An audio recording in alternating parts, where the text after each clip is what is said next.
If we were at a networking event, let's say a music merchants convention, let's say we're at one of those, and during those things, you have opportunities to stand face-to-face with your buyer, folks that would be persuaded to purchase what you sell.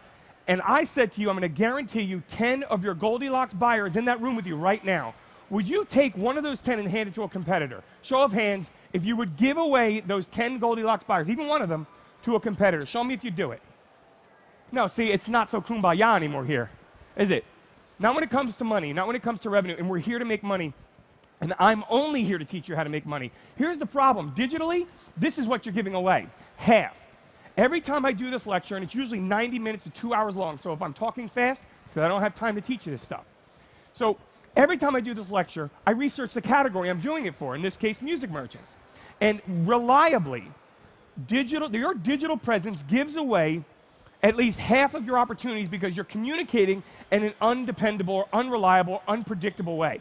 So let me say it differently. So forget what I just said. Imagine you're in a networking event, and I say 10 of your buyers, your perfect Goldilocks buyers in this room right now, go get them.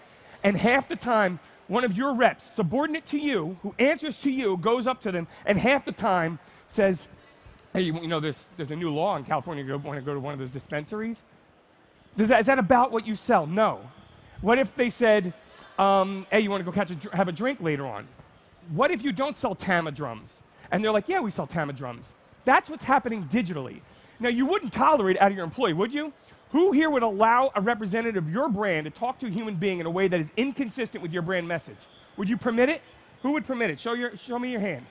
Of course you wouldn't. You would be outraged if someone took something as fragile as your brand message and made it unreliable, made it undependable. But I tell you, I'm not kidding you, 50% of the time that's what every brand in here is doing.